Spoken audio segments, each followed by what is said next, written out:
अक्सर एक भोगी इंसान एक सन्यासी को देखकर सोचता है कि इन लोगों को सुख की प्राप्ति हो चुकी है। वहीं एक सन्यासी सोचता है कि एक भोगी इंसान ही इस दुनिया को भोग रहा है। मतलब दोनों ही एक दूसरे को देखकर सोचते हैं कि दूसरा वाला ही सुखी है। लेकिन सच्चाई क्या है? अष्टावक्र गीता के इस पार्ट में हम जानेंगे कि कैसे भोगी और त्यागी दोनों से ही ऊपर उठा जा सकता है।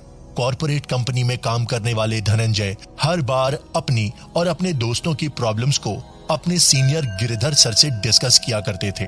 लेकिन आज धनंजय खुद ही कंफ्यूज है और गिरधर सर से उसका उपाय जानना चाहता है।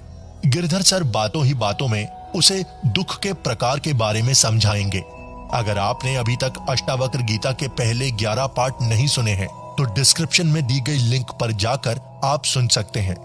चलिए अब आगे बढ़ते हैं। गुड मॉर्निंग सर, कैसे हैं आप? मैं बढ़िया हूँ धनंजय, तुम कैसे हो? मैं भी बढ़िया हूँ सर। चलो अच्छी बात है, वरना पिछली बार तुम कितने परेशान थे। हाँ सर, आज मैं परेशान तो नहीं हूँ, लेकिन मुझे एक ना छोटा सा कंफ्यूजन है। अच्छा, ऐसा क्या कंफ्यूजन है? सर, जब मैं सन्यासियों को देखता हूँ तो लगता है कि ये लोग पूरी दुनिया की सुख सुविधाओं को छोड़कर त्याग करके बैठे हैं। ऐसे में क्या त्याग करने से लोग सुखी रह सकते हैं? क्या त्याग करके परम आनंद की प्राप्ति हो सकती है? धनंजय, अगर त्याग करने से ही लोग सुखी रहने लगते तो दुनिया में कितने ही लोग सुखी हो जाते। दरअसल कितने ही त्यागी लोगों को लगता है कि अगर वो किसी चीज का त्याग कर रहे हैं तो उसके बदले में उन्हें कुछ न कुछ मिलना चाहिए। ऐसे लोग अक्सर दुनिया की सभी चीजों को व्यर्थ बताते हैं। उनसे तुम पैसों के बारे में पूछोगे तो वो पैसों को बस मोह माया कह देंगे, लेकिन मन ही मन वो चाहते हैं कि दुनिया भर के पैसे वाले लोग उनके पास आकर हाजिरी लगाएं। मतलब उनको सीधे पैसे तो नहीं चाहिए, लेकिन पैसे वाले लोग अपने आसपास जरूर चाहिए। सर, ये बात तो आपने बिल्कुल सही कही, लेकिन ऐसे में आखिर करना क्या चाहिए? बहुत से लोग कहते हैं कि सिर्फ पैसे कमाकर जमा करने में ही जिंदगी निकल जाएगी। इधर आप बोल रहे हैं कि चीजों को त्याग करने वाले भी सुखी नहीं रह पाते, तो ऐसे में हम करें तो करें क्या? चलो इसे भी मैं तुम्हें अष्टावक्र गीता के जरिए ही समझाता हूँ। अकिंचन भवम स्वास्थ्यम कॉपी नत्वेपि दुर्लभम त्यागा दाने विहायास्मा दहमासे यथा सुखम। इस श्लोक में जनक जी कहते हैं कि नहीं है कुछ भी जिसके अंदर ये भाव होता है वो सन्यासियों से भी बढ़कर होते हैं। इसलिए त्याग और ग्रहण दोनों को छोड़कर मैं सुख पूर्वक स्थित हूँ। सर, नहीं है कुछ भी, इसका मतलब क्या होता है? धनंजय, इसका मतलब ये है कि इस संसार में कुछ भी पाने या खोने के योग्य नहीं है। जैसे शून्य में हम कुछ भी मल्टीप्लाई या डिवाइड करें तो भी शून्य ही बचता है, ठीक वैसे ही हमें भी खुद को शून्य मानना है। चाहे तुम कितनी ही चीजों को इकट्ठा कर लो या फिर कितनी ही चीजों का त्याग करके सन्यासी बन जाओ, लेकिन जब तक तुम्हारे अंदर शून्यता नहीं आती है तब तक तुम्हें कुछ न कुछ परेशानी होती ही रहेगी। ये परेशानियां तुम्हें जागृत होने का मौका ही नहीं देगी। जब तक तुम जागृत नहीं हो जाते हो तब तक तुम्हें परमानंद की प्राप्ति नहीं हो सकती है। सर, मतलब हमें ज्यादा कुछ करना ही नहीं है? धनंजय, करना तो हमें काफी कुछ है, लेकिन हमें ये जानते हुए करना है कि इस संसार में ज्यादातर चीज अपने आप ही चल रही है। जैसे सांस अपने आप चल रही है, इसके लिए हमें मेहनत करने की जरूरत नहीं।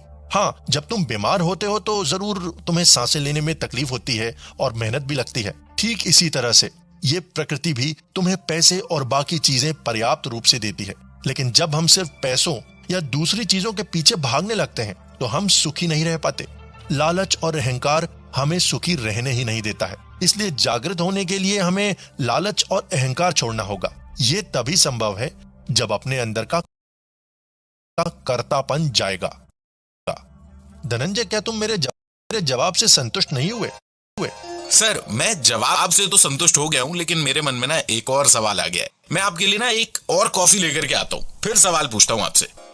गिरधर सर को कॉफी का एक और कप पकड़ाने के बाद धनंजय ने गिरधर से पूछा, सर, ये बात तो समझ में आ गई कि इकट्ठा करने वाले सुखी नहीं होते, लेकिन त्याग करने वाले सुखी क्यों नहीं हो पाते, ये मुझे जानना है।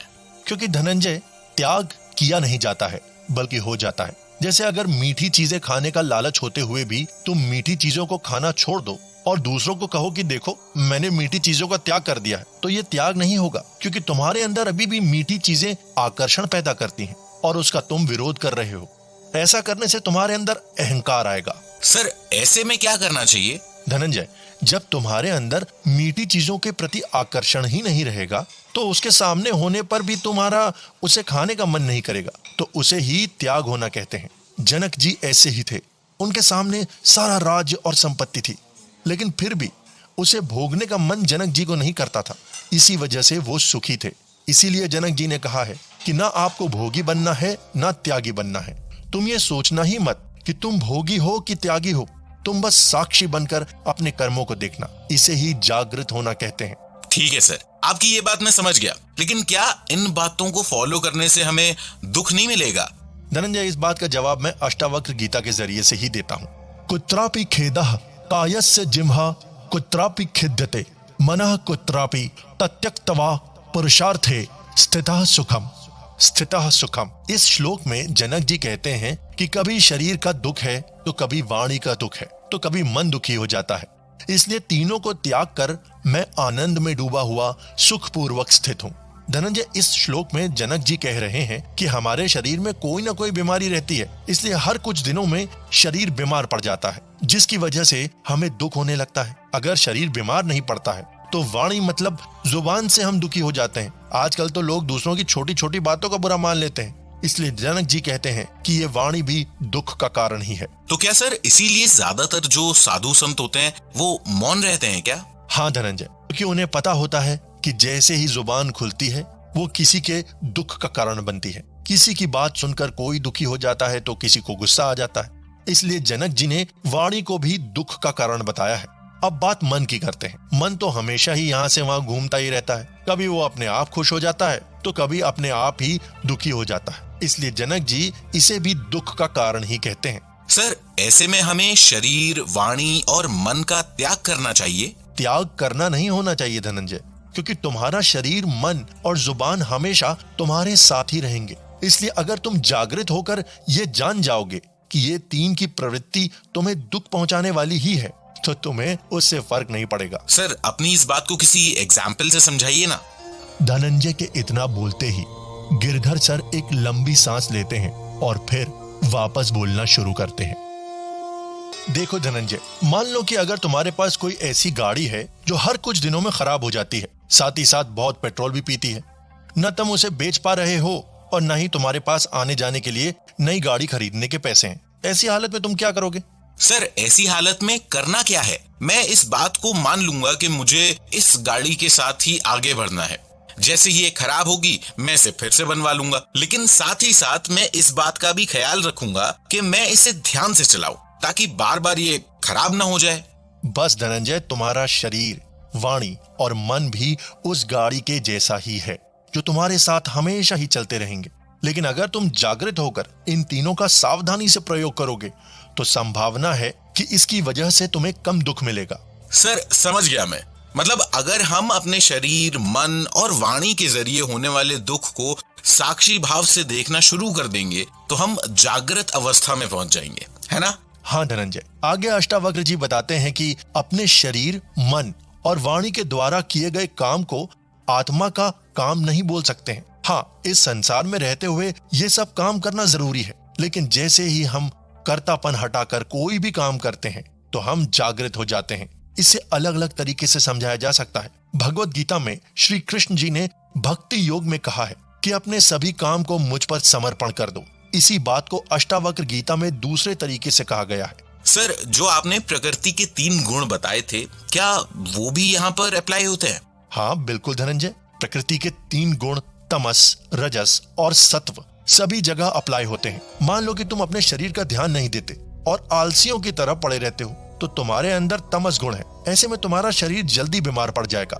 इसके ऑपोजिट यदि तुम दिन भर अपने शरीर के बारे में ही सोचते रहते हो कि कहीं कोई बीमारी ना आ जाए, और अगर बीमार हो जाए तो उसके लिए कितने पैसे इकट्ठा करना सही रहेगा, ऐसा सच होने पर तुम्हारे अंदर रजस गुण होता है। इसकी वजह से तुम्हारा शरीर तो ठीक रहेगा लेकिन मन हमेशा भागते ही रहेगा और तुम दुखी होते रहोगे। जिनके अंदर सत्व गुण की संभावना होती है वो इन दोनों के बीच में ही होते हैं, अपने शरीर की देखभाल भी करते हैं और उसके बारे में ज्यादा सोचते भी नहीं है। सर, मतलब हमारे अंदर ज्यादा से ज्यादा सत्व गुण होना चाहिए। हाँ धनंजय, जनक जी आगे बताते हुए कहते हैं कि जिसने प्रयत्न करना छोड़ दिया है और इस सत्य को जान गया है कि शुभ और अशुभ जैसी कोई चीज नहीं होती है, हानि और लाभ जैसी कोई चीज नहीं होती है, वही इंसान जागृत हो सकता है। सर लेकिन हम सत्व गुण कैसे विकसित कर सकते हैं? सत्व गुण को विकसित करना सबसे आसान है। जितना प्रकृति के पास जाते जाओगे उतना ही तुम्हारे अंदर सात्विक गुण विकसित होते चले जाएंगे। वैसे तो बहुत से लोग अलग अलग तरह की बातें बताते हैं, लेकिन मैं तुम्हें आसानी से समझाता हूँ। प्रकृति के पास होने का मतलब है कि हम प्रकृति को फॉलो करें। जैसे चिड़िया सुबह उठकर अपने काम के लिए निकल जाती है, ठीक वैसे ही हमें सुबह जल्दी उठना चाहिए। जैसे दूसरे पशु पक्षी भी सिर्फ उसी दिन के खाने पीने के बारे में सोचते हैं, ठीक वैसे ही हमें भी आगे के बारे में सोचकर बहुत ज्यादा स्ट्रेस नहीं लेना चाहिए। अब बात खाने की करते हैं। हर पशु पक्षी जीने के लिए खाते हैं, लेकिन हम इंसान खाने के लिए जीने लगे हैं। अपनी इस आदत को भी सुधारना होगा। सर समझ गया मैं। सात्विक होने का मतलब अपने शरीर और मन को शुद्ध रखना है। ऐसा करने से न सिर्फ मन की उलझनें कम होंगी, बल्कि शरीर, वाणी और मन के जरिए होने वाला दुख भी कम होगा, और इसी तरह से हम जागृत होते चले जाएंगे। हाँ धनंजय, लेकिन ये काम करते समय भी तुम्हारे मन में कर्तापन नहीं आना चाहिए। तुम्हें लगना चाहिए कि तुम प्रयास कर रहे हो। ऐसा करने से तुम एक ऐसी अवस्था में पहुंच जाओगे जिसे चॉइसलेस अवेयरनेस कहते हैं। ऐसी अवस्था में तुम सुख दुख के परे हो जाते हो और सिर्फ साक्षी भाव से अपने जीवन का आनंद लोगे। यही अष्टावक्र गीता का सार है। ठीक है सर, आपकी इन बातों को मैं अच्छी तरह से फॉलो करूंगा।